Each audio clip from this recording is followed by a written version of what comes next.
Next topic है distance of the circumcenter from the incenter and excenter। तो इसमें जो है मान लेते हैं सबसे पहले let O be the circumcenter,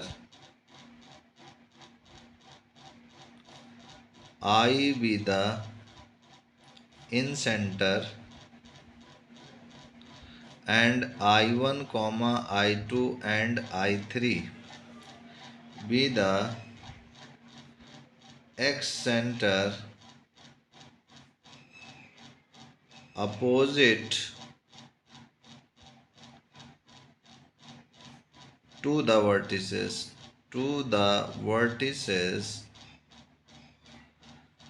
A, B and C respectively,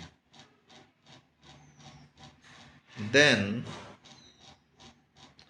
हमारा जो हो जाएगा OI ये हो जाएगा under root R square minus 2RR और जो OI1 है वो हो जाएगा अंडर रूट के अंदर R स्क्वायर प्लस 2RR1 और जो OI2 है वो हो जाएगा R स्क्वायर प्लस 2RR2 और जो OI3 है वो हो जाएगा अंडर रूट में R square plus 2RR3।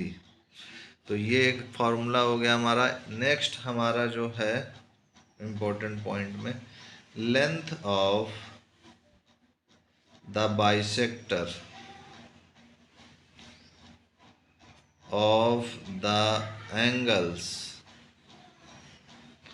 Length of the bisector of the angles. Suppose कीजिए कि हमारा ये ट्रायंगल है इस टाइप से और ये हो गया हमारा A, ये B, ये C। यहाँ से एक बाइसेक्टर ड्रा किया, ये पॉइंट D हुआ और ये लेंथ A है पूरा यहाँ से यहाँ तक, ये B है और ये हमारा C है और ये बाइसेक्टर है तो चूँकि A/2 होगा और ये भी A/2 होगा क्योंकि एंगल को ये दो इक्वल भागों में विभाजित करेगा। तो ये हो गया हमारा। तो यहाँ मैं लिख लेता हूँ let AD, BE, CF be the, suppose कीजिए ये AD है, इसी से ऐसे ड्रा करेंगे, BE हो जाएगा इधर से ड्रा करेंगे, CF be the bisectors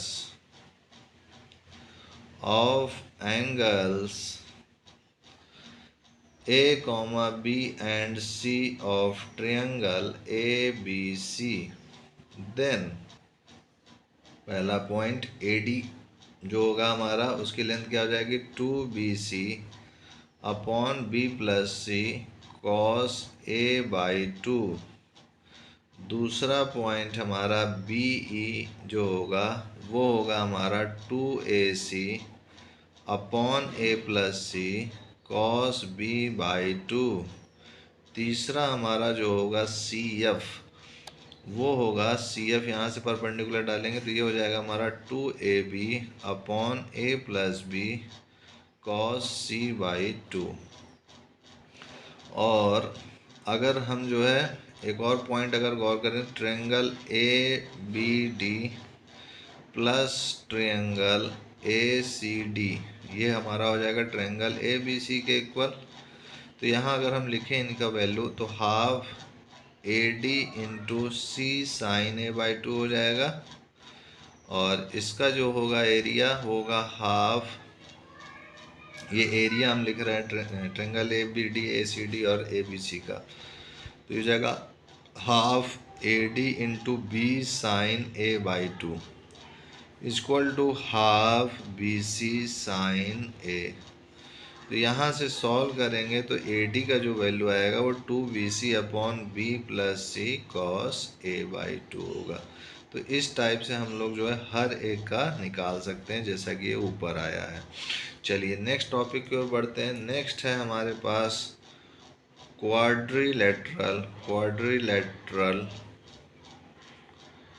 and cyclic quadrilaterals.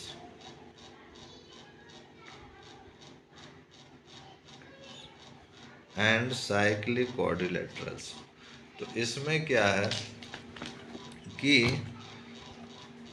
Suppose कीजिए हमारा एक ये डायग्राम है इस टाइप से, और मैंने इसको यहाँ से ज्वाइन कर दिया है और यहाँ से इसको ज्वाइन कर दिया है, और ये मेरा A B C D point है। ये ए है स्मॉल, ये बी है, ये सी है और ये डी है, और ये एंगल अल्फ़ा है। तो हमारा जो होगा sum of any three sides of a quadrilateral must be greater than the fourth side. Therefore, area of quadrilateral ABCD, area of quadrilateral ABCD is equal to half AC into BD into sin alpha, where alpha is equal to angle between diagonals AC and BD। तो मित्रों ये आपको याद होना चाहिए, formula बहुत important है। Next दूसरा पॉइंट है इसी क्वाड्रिलेटरल में कि if 2s is equal to a plus b plus c plus d, that is sum of the length of all four sides and 2 alpha is equal to sum of any two opposite angles, then area of quadrilateral ABCD is equal to under root s minus a, s minus b, s minus c और s minus d, फिर minus A B C D cos square alpha. तो ये आप याद रखिएगा, quadrilateral का ये area इस टाइप से भी निकलता है। अब साइक्लिक क्वाड्रिलेटरल की भी बात की जाए, ये तो केवल क्वाड्रिलेटरल था, तो तीसरा पॉइंट इसमें साइक्लिक क्वाड्रिलेटरल हमारा था। तो एरिया ऑफ साइक्लिक क्वाड्रिलेटरल,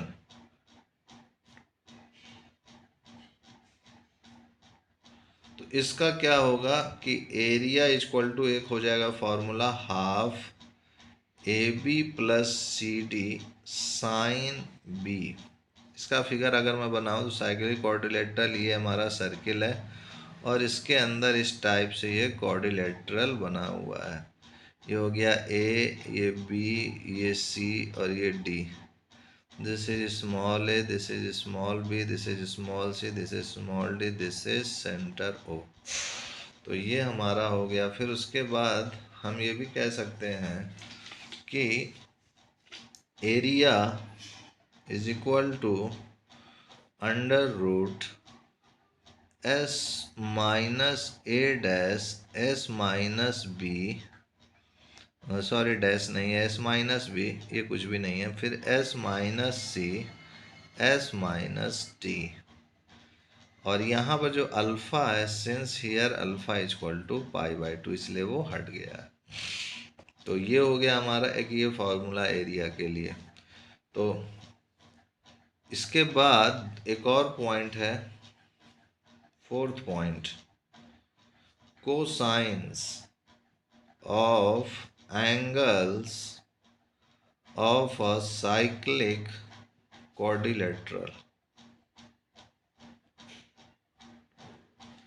तो ये हो जाएगा हमारा cos b is equal to A square plus B square minus C square minus D square upon 2 times of A B plus C D cos B. इसी तरह कॉस ए निकालेंगे तो ये हो जाएगा हमारा A square plus D square minus B square minus C square upon 2 times of A D plus B C. फिर cos सी अगर निकालेंगे तो ये हो जाएगा हमारा B square plus C square minus A square minus D square upon 2 times of B C plus A D. और cos D निकालेंगे तो ये हो जाएगा हमारा C square plus D square minus of A square minus of B square upon 2 times of C D plus A B. चलिए ये आपको क्लियर हो गया था। फोर्थ पॉइंट के बाद है एक और important point fifth, circumradius. Circumradius of a cyclic quadrilateral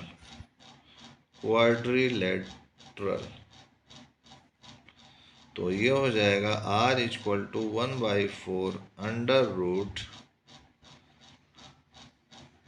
A B plus C D A C plus B D A D plus B C upon S minus A S minus B S minus C S minus D.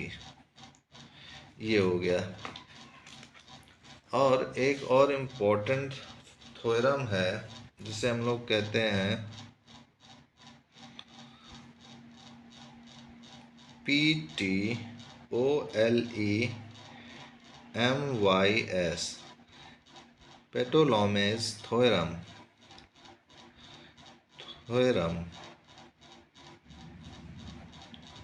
तो ये क्या कहते हैं, किसी भी cyclic quadrilateral में in a cyclic quadrilateral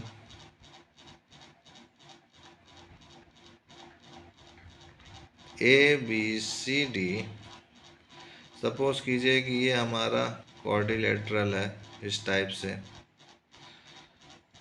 और एक तो ये है कि क्वाड्रिलेटरल के अंदर सर्किल, और एक था हमारा कि सर्किल के अंदर क्वाड्रिलेटरल। तो ये दोनों ही केस यहाँ पर इम्पोर्टेंट अभी आएंगे। तो यहाँ पर तो फिलहाल सपोज कीजिए ये ए बी सी डी है, ये साइक्लिक क्वाड्रिलेटरल। तो यहाँ पर क्या है कि ये कह रहे हैं इस थ्योरम में कि किसी भी साइक्लिक क्वाड्रिलेटरल में जो A C into B D होता है, इसको अगर मैं ऐसे ज्वाइन कर दूं तो जो A C into B D होता है वो इक्वल होता है हमारा A B cross C D plus B C cross A D के। यहाँ मैं लिख सकता हूँ that is product of diagonals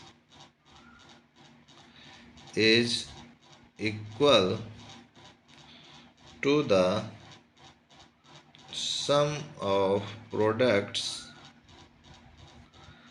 of lengths of opposite sides।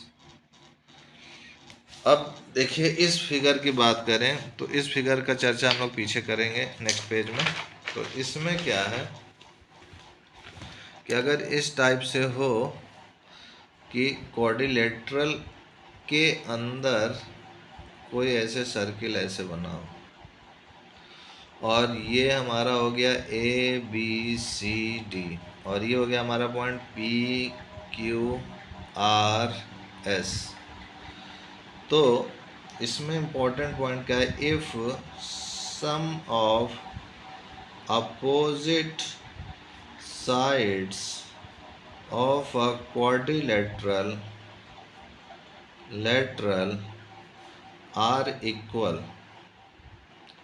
हो, then and only then a circle can be inscribed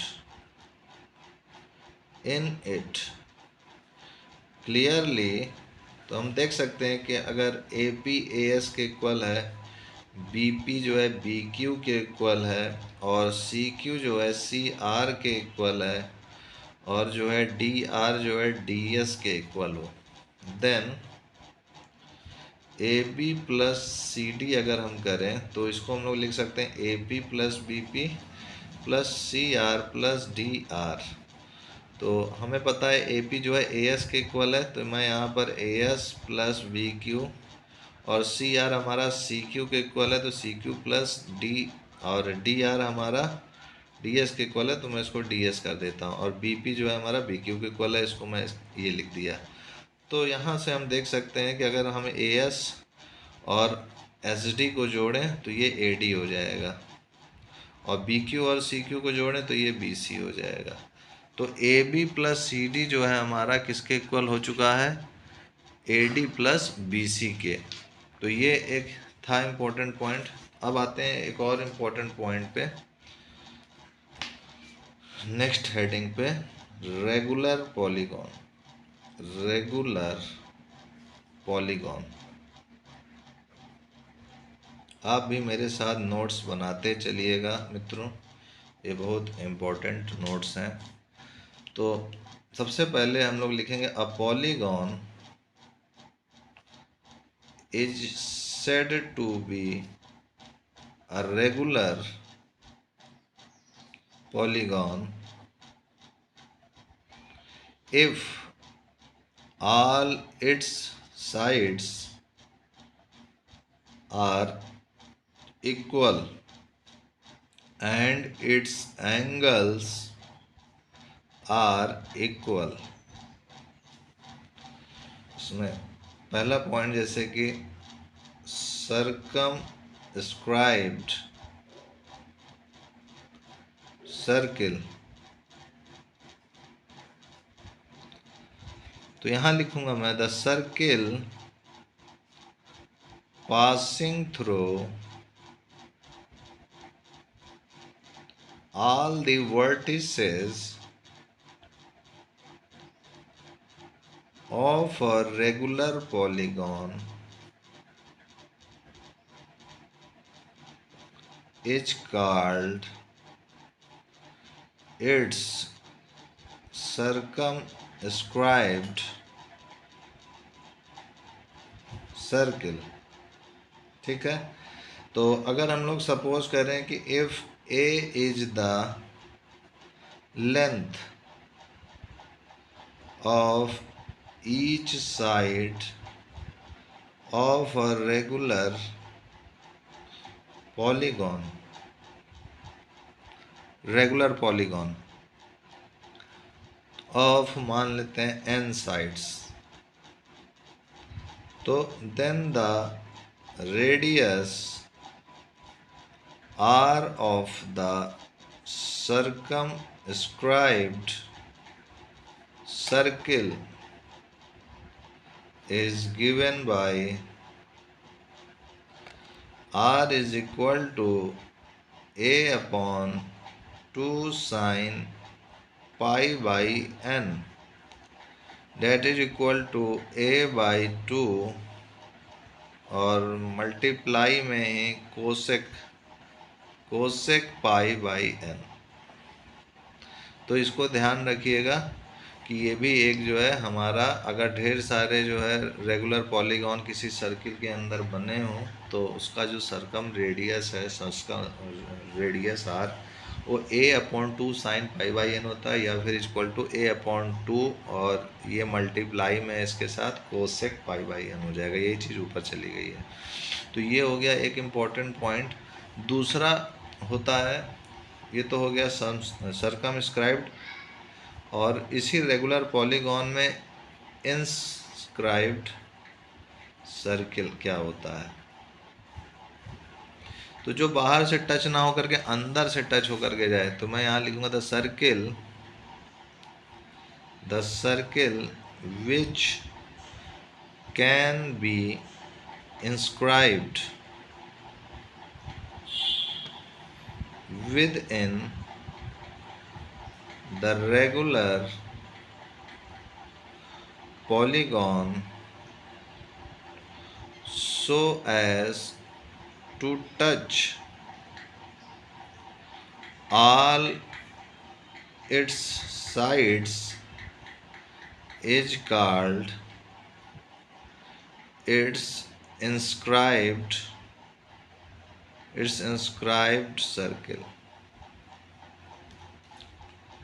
So the radius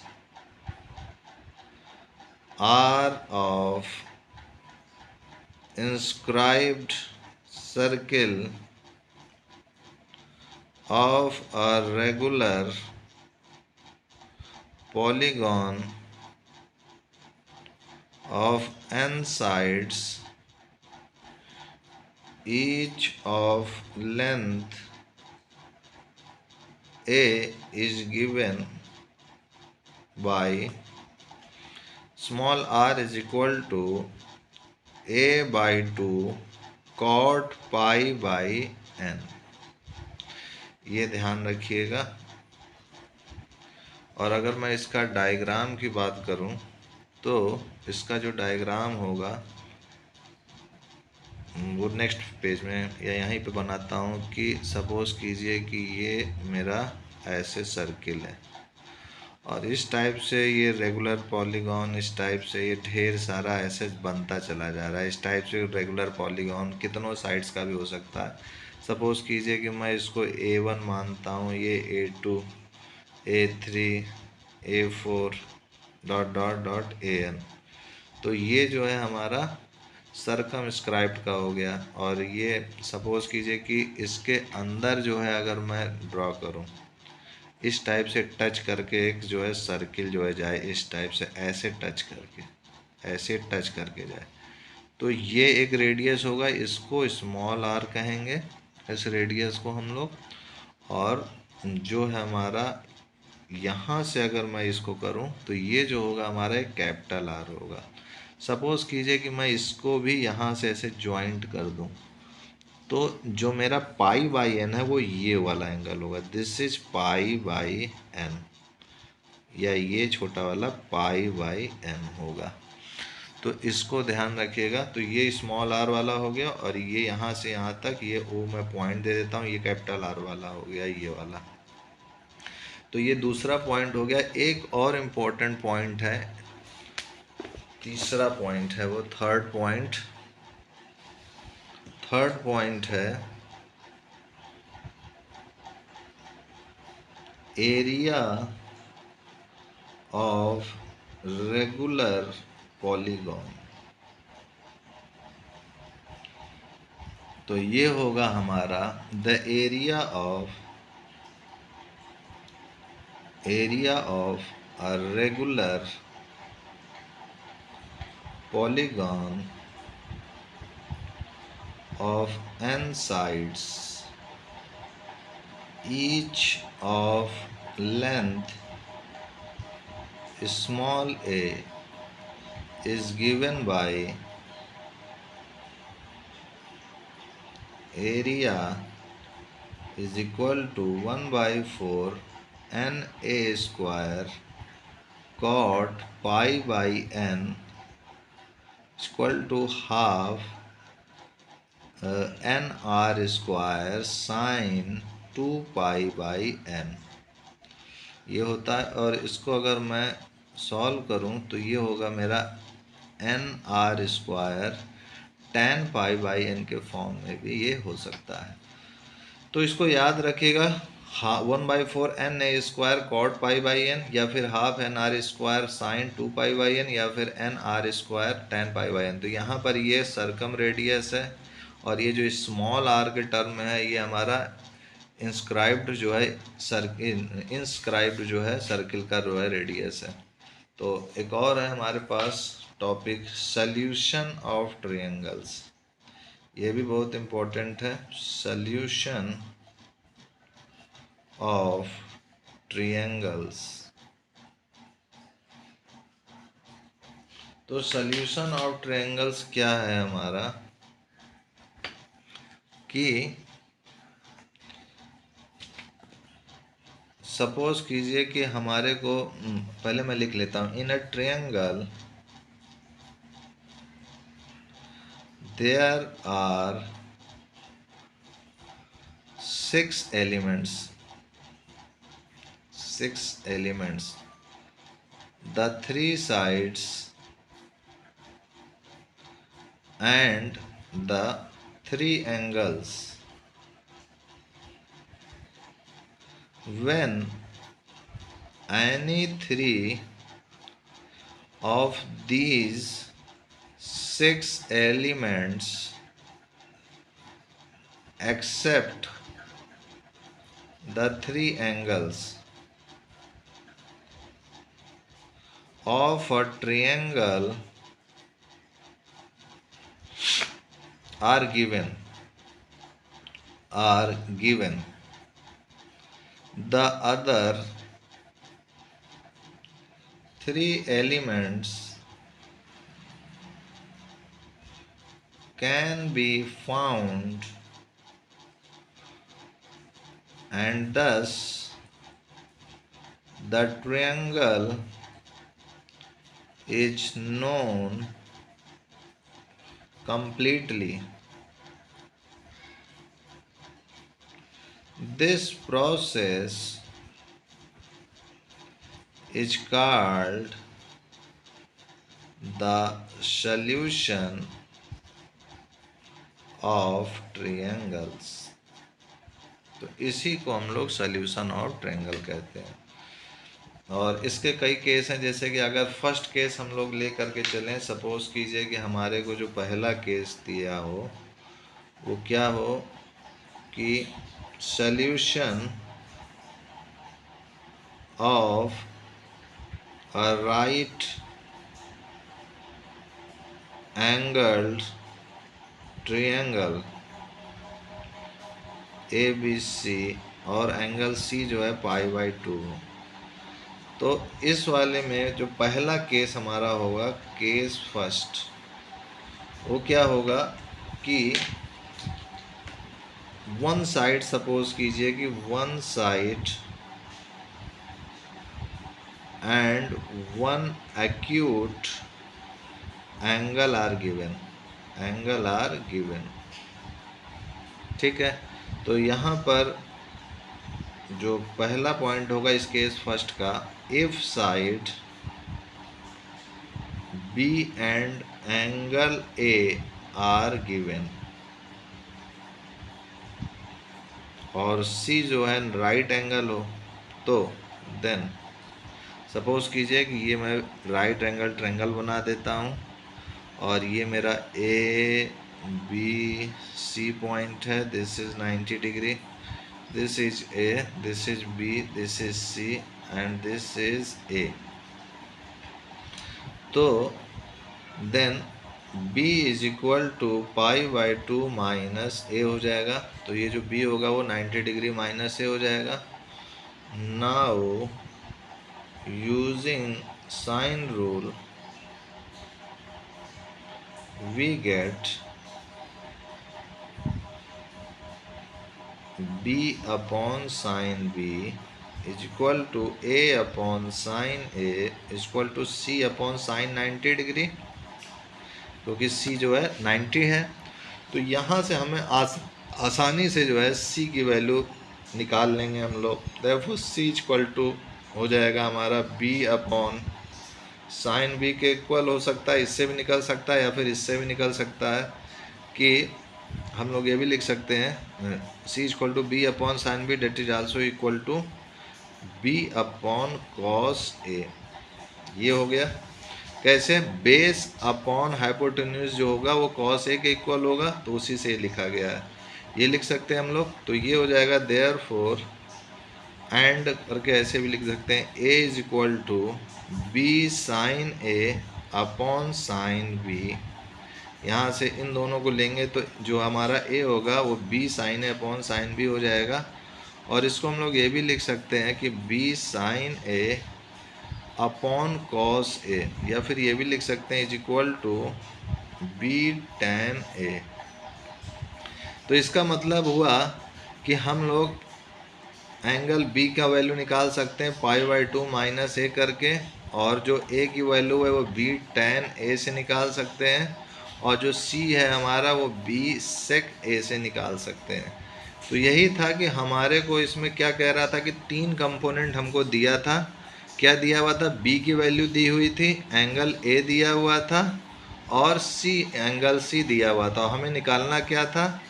ए निकालना था, ये सी निकालना था, और एंगल बी निकालना था। 3 दिए हुए थे, 3 निकालना था, यही इसमें करना है। तो कैसे निकाल सकते हैं हम लोग? वही फार्मूला है, साइन रूल से हमने ये वैल्यूज़ निकाली। एंगल बी हमारा इससे निकल आएगा, ए जो है साइड जो है हमारा बी tan ए होता है, और जो सी होता है हमारा वो बी sec ए होता है। ये हमने यहाँ पर डिफाइन किया है कि कोई 3 दिया रहेगा और आपको नेक्स्ट 3 निकालना होगा। इसी तरीके से दूसरा पॉइंट इसमें बन सकता है कि if angle A and hypotenuse C are given, then B is equal to 90 degree minus A, comma B is equal to cos A and A is equal to C sin A, ये हो जाएगा। तो ये हमारा case first था। अब आते हैं केस सेकंड पर।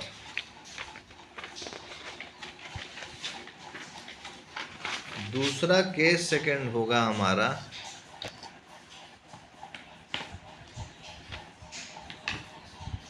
Case second.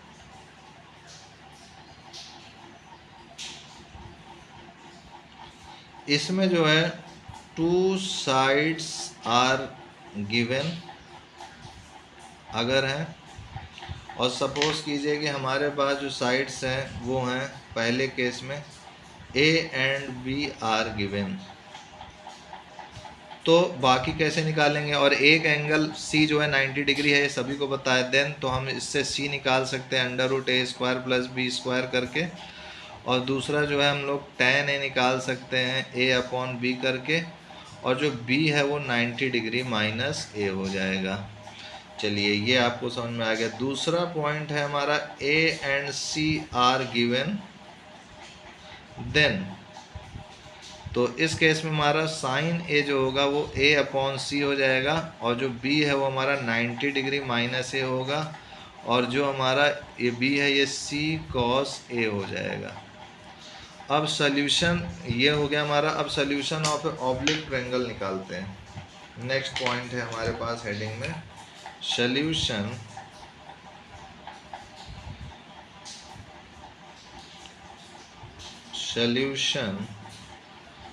of a oblique triangle।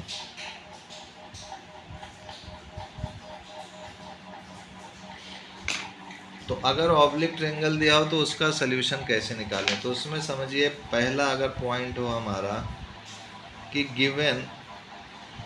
Given 3 sides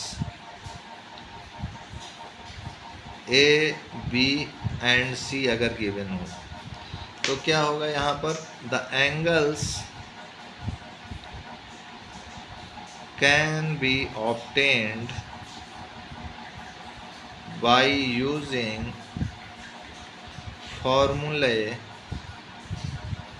of half angles. Half angles का क्या तात्पर्य है? That is the formula of tan a/2, sin a/2, cos a/2, etc. or by using the formulae of cos a, etc. दूसरा point हो सकता है इसमें कि given 2 sides a, b and the included angle c, तो इसमें जो है the value of a minus b can be found by using the formula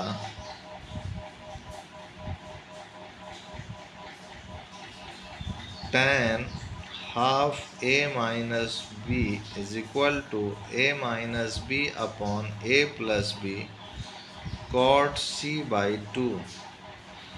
then फिर उसके बाद कीजिए, फाइंड कीजिए a plus B by A plus B is equal to 180 degree minus C. फिर क्या कीजिए आप कि सॉल्व कीजिए। Solving we can find the angles A and B, और फिर the side C can be obtained by using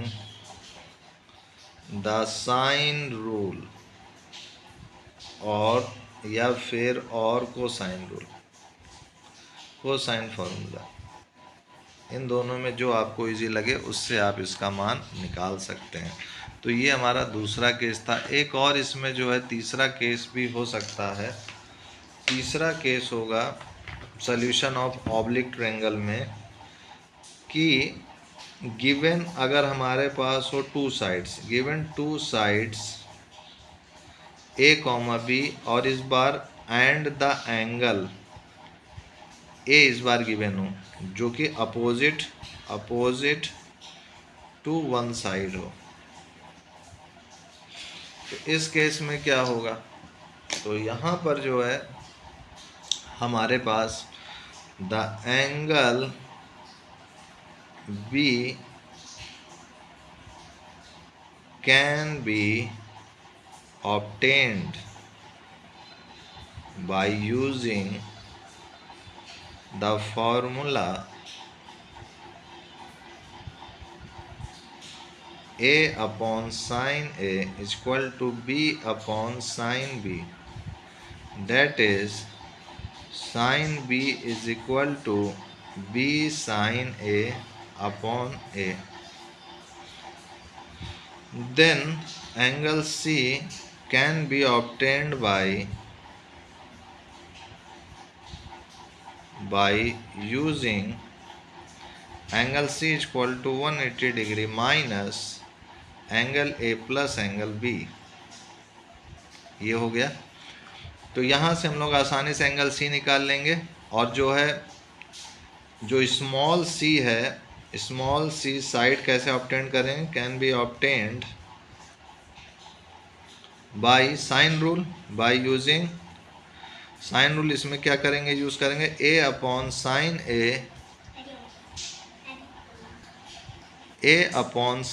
A is equal to, यहाँ पर जो है नेक्स्ट जो हो जाएगा हमारा, यहाँ पर c हमें निकालना है, तो यहाँ पर जो हम लोग c वाला केस ले लेंगे, तो ये हो जाएगा c अपॉन साइन c। तो इससे हमें मिल जाएगा c equal to a sine c upon sine a। तो इससे हम लोग निकाल सकते हैं। इस टाइप से बहुत सारे और भी केसेस हैं कि अगर a जो है एक्यूट एंगल हो जाए तो उसमें भी फिर 3 केस बनेंगे, a अगर ऑब्ट्यूज एंगल हो जाए तो उसमें भी फिर 3 केस बनेंगे, फिर उसका कैसे निकालें, ऐसे ढेर सारे हैं। तो आपको इतना हिंट मिल चुका है, इससे आप जो है बाकी सब केस भी निकाल सकते हैं। तो इतना इम्पोर्टेंट था आपको करने के लिए। अब आते हैं हम लोग नेक्स्ट टॉपिक पर, छोटा सा है, वो है हमारा हाइट एंड डिस्टेंस पर। तो ये है हमारा नेक्स्ट है हमारा height and distances, Heights and distances.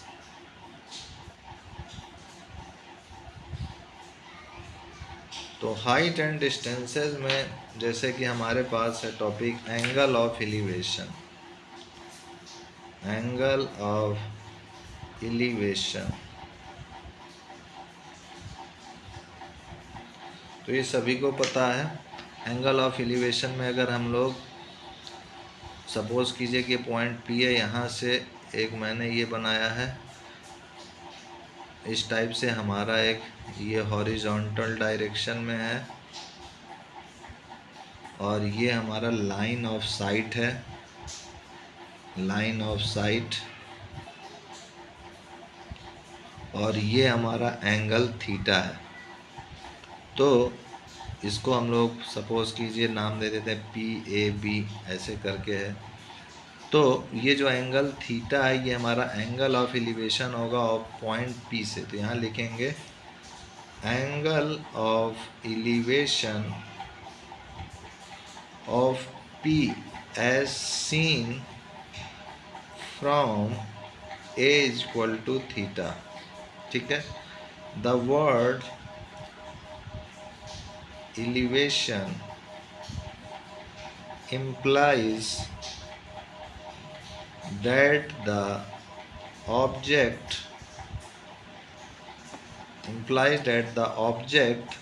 P is at higher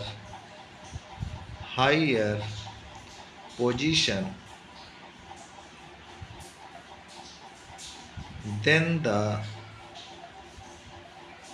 observer A। ठीक है, अब एंगल ऑफ डिप्रेशन की बात करेंगे हम लोग। तो angle of depression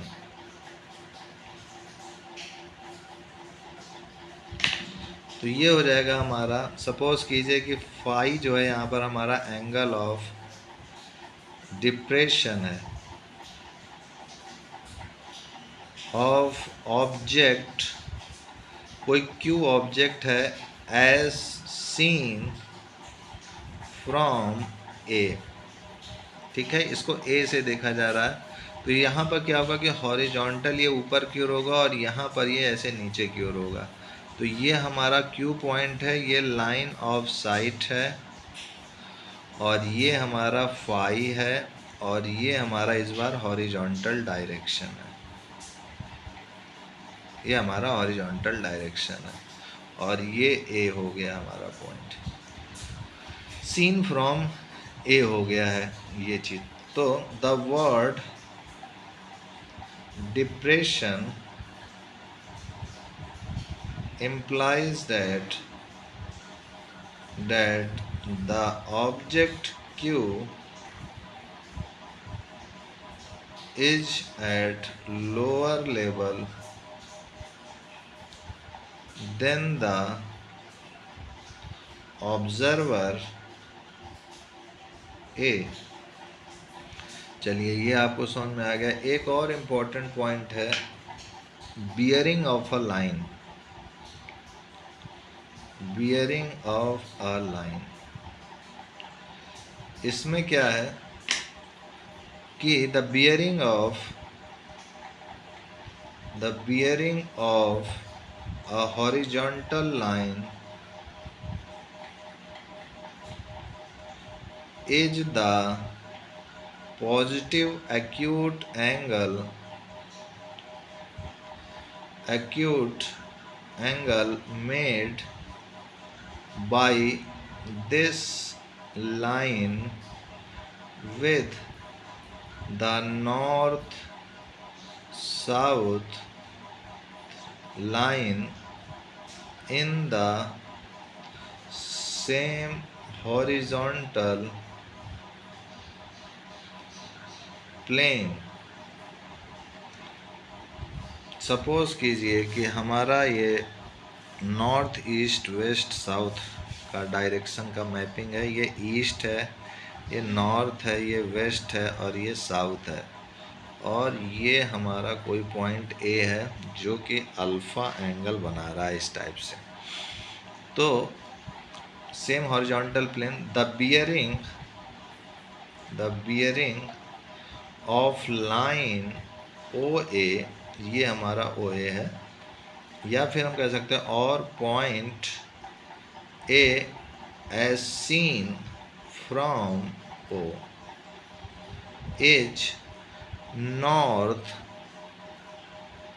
alpha east, that is, हम लोग इसको क्या पढ़ सकते हैं कि alpha degree east of north. तो ध्यान रखिएगा कि अगर ये अल्फ़ा नॉर्थ से जो है एंगल बना रहा है तो हम लोग इसको पढ़ेंगे alpha degree east of north, इसको ध्यान रखिएगा। तो एक ये हो गया हमारा पॉइंट। इसके बाद जो है हमारा अगर हमारा जो है सपोज कीजिए, एक और मैं डायग्राम बनाऊं ताकि आपको ये समझ में आए कि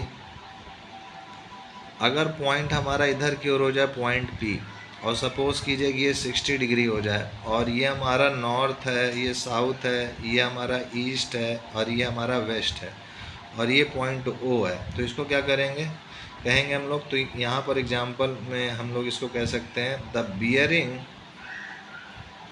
bearing of O P is S 60 degree E.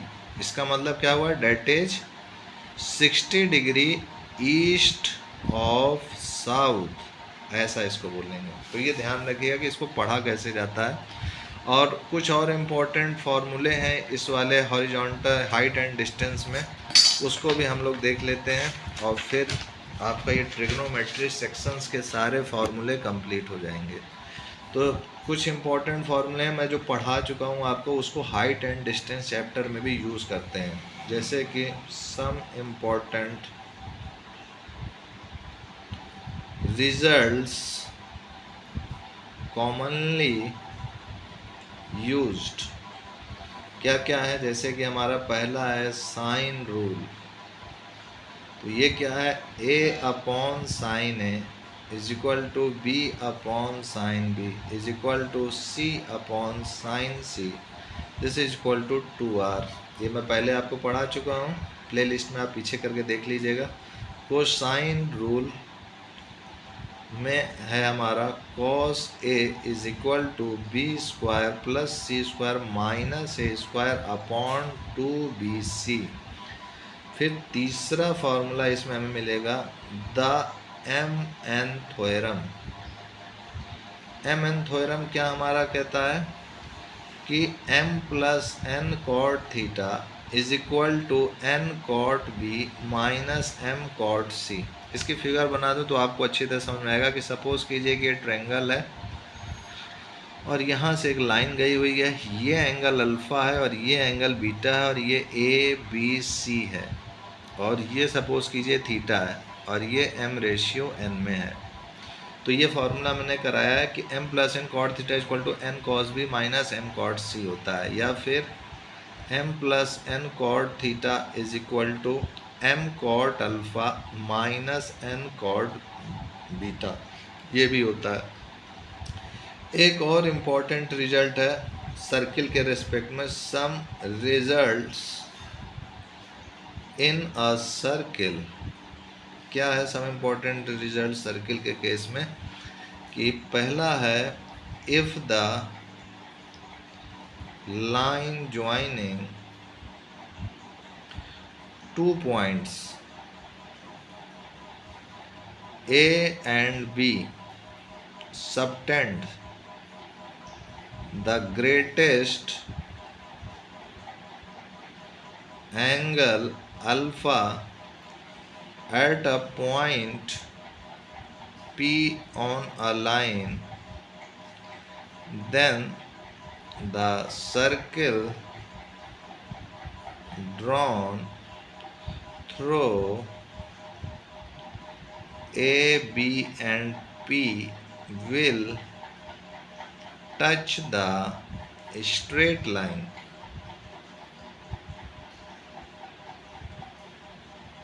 at the point P। ये ध्यान रखिएगा कि if the line joining two points A and B subtend greatest angle alpha at a point P on a line, then the circle drawn through ABP will touch the straight line at the point P। ठीक है, जैसे कि suppose कीजिए इसमें पहला case है, जैसे कि एक सर्किल है और यहाँ ये पॉइंट P है, ये A है और ये हमारा B है। तो ये हमारा देखिए एंगल ये अल्फ़ा है, इसको ज्वाइन किया मैंने, यहाँ से जो स्ट्रेट लाइन जा रही है ये पॉइंट P से एक स्ट्रेट लाइन होकर के जाएगी। एक ये भी केस हो सकता है कि फिगर में ये सर्किल है और यहाँ पर सपोज कीजिए पॉइंट P लाई कर गया है इस टाइप से, और ये हो गया है ये इस टाइप से ऐसे, ये अल्फ़ा है तो यहाँ से अगर एक स्ट्रेट लाइन पास होगी, ये ए है और ये बी है, तो ये अल्फ़ा हो गया हमारा और ये पॉइंट पी हो गया। उसी तरीके से एक और सर्किल का केस है कि ये हमारा एक कॉर्ड है ए बी और ये एक इस टाइप से बना रहा है और इधर से ये इस टाइप से बना रहा है और ये P पॉइंट है, ये Q पॉइंट है। तो ये अगर अल्फ़ा होगा तो ये भी अल्फ़ा होगा, ध्यान रखिएगा। एक और पॉइंट है कि अगर सर्किल के अंदर एक इस टाइप से कॉर्ड पे ये एक ट्रायंगल बना है और ये सपोज़ कीजिए कि सेंटर है और इसको भी ऐसे मैच कर दिया, तो अगर ये अल्फ़ा होगा तो ये 2 अल्फ़ा होगा। तो इसको भी ध्यान रखिएगा आप। तो आज के लिए इतना ही मित्रों, and I will see you next time.